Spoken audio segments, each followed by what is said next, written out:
Hey guys, Tikman here with a video for you guys. In today's video, I want to talk about the iPhone 8 going into 2023 and if it's worth it, if you have it, if you think about buying it, or if you're thinking about even upgrading to it or upgrading from it. Watch this video and find out everything you need to know about the iPhone 8. So let's get started. So the iPhone 8 was released back in 2017 of September. It's hard to believe this phone is actually just a little over 5 years. And again, as you can see here, we've been using the phone for some time and it still works and it's functional.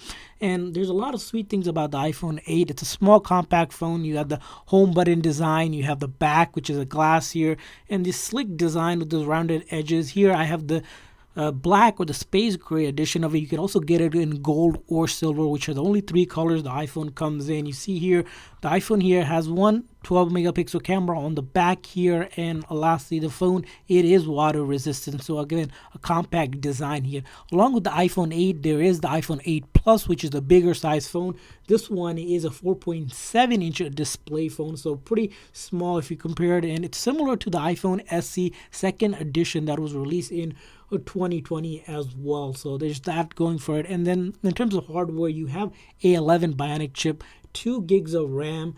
And when it comes to storage, you can get it from 64 gig, which is a base model, all the way to 256 gig as well. And when it comes to battery life, if you look at it, it has one of the smaller batteries, of course, because it was released 5 years ago. It has an 1821 mAh battery, which gives it about 13 hours of video playback, which for light to medium use, it will pretty much get you through the day. But if you're on medium to heavier usage, you may need to charge at least twice or so before you last the whole day. So that's kind of some of the overview of the iPhone 8. So the iPhone 8, again, it's a successor to the iPhone 7 with a lot of upgrades in terms of the hardware and the front and the back being both glass. Again, there's all these little upgrades that make the phone fancy and really kind of unique design. And you may be surprised that a lot of people still have the iPhone 8 as one of the iconic ones because of that home button, and they didn't want to switch over when the iPhone 10 was released with all sorts of all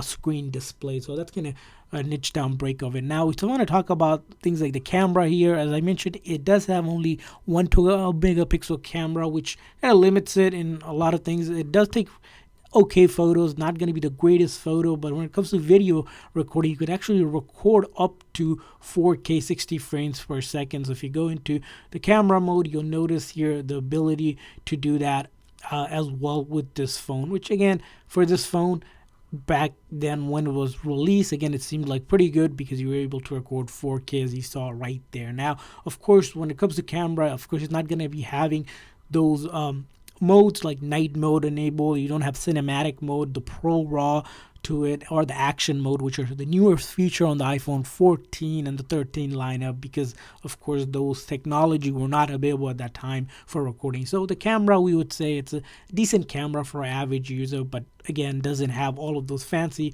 updates the newer phone does have. And next thing that we really want to talk about, the software here, and this is really interesting for the iPhone. So iPhone, again, we mentioned very beginning, it's a over 5-year-old phone, but it did get the latest iOS 16 update that was released with the iPhone 14 lineup, and you can take advantage of almost most of the features that the iOS 16 comes in. As you can see here, all of these features which we reviewed in a video if you guys want to check it out. Some people haven't updated, they stayed on iOS 15, which you can also upgrade to iOS 16. And this kind of brings up the point that, is iOS 16 going to be the last update that this phone gets? Because we saw iPhone 7 doesn't get the iOS 16 update. So there's kind of both right now. We haven't quite confirmed if iOS 17 will be available or not, but iOS 16 might be the last version. Again, it's still up in the air. We really don't know what Apple will do. We saw that with the iPhone 6s that Apple kind of prolonged its software update up to 6 years or so. We'll see what happens when Apple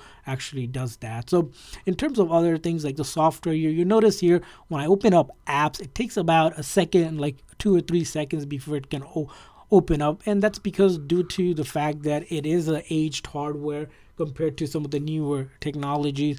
And as you can see here, we can open things up. Again, we'll have to be a little bit patient, but it will eventually open things up for you. So when it comes to all the application, all of the because it's running on iOS 16, all of your popular applications that you have are compatible and you can use them without any issues. As you can see here, when I open up the app, after a few seconds or so, when it is open up, and launches, it is able to start doing what it needs to do. Of course, those 2 gigs of RAM and that A11 Bionic chip, again, it's a decent hardware for this phone, not going to be something comparable to the latest hardware, but for all of your things from social media to just entertainment purposes or watching videos and all of that, it will definitely do that for you. And because of that display, it's a beautiful display. I would say one not the biggest when it comes to size wise, because it's only a 4.7. It just seems really small, but then you do have the plus size one as well. So those are kind of things.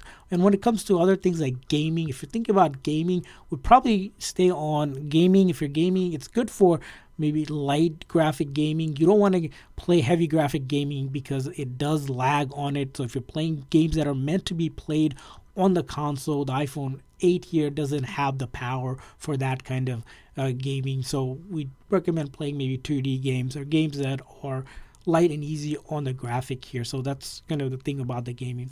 And lastly, to kind of conclude the video, is the iPhone 8 worth it going into 2023?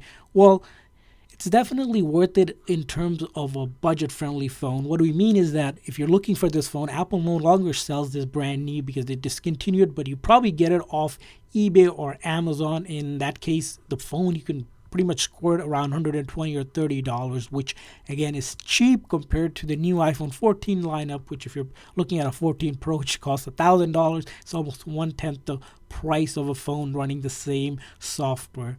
But essentially, if it's for looking for a phone to do the basic stuff like calling, texting, and just light browsing, that those things will be easily done with this phone without an issue. Even with the basic apps that we have, you can pretty much do all of that.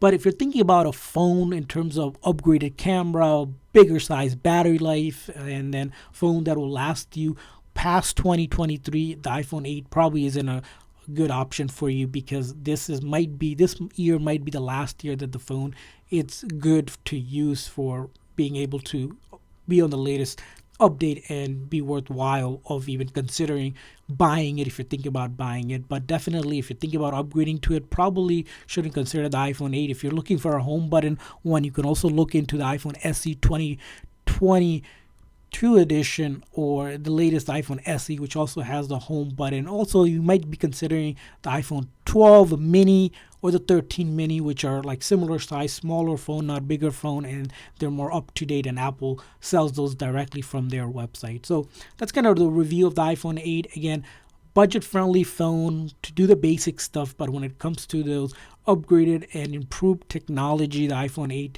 won't cut it for you. You might want to consider something else. So hopefully you guys found this quick little video helpful, and if so, please make sure to like and subscribe button. While you're at it, we want to hear from you guys. What's your thought on the iPhone 8? If you have any thoughts on it, if you used it, leave a comment in the comment section. We'd love to hear your opinion. Thanks for watching, guys. See you guys next time.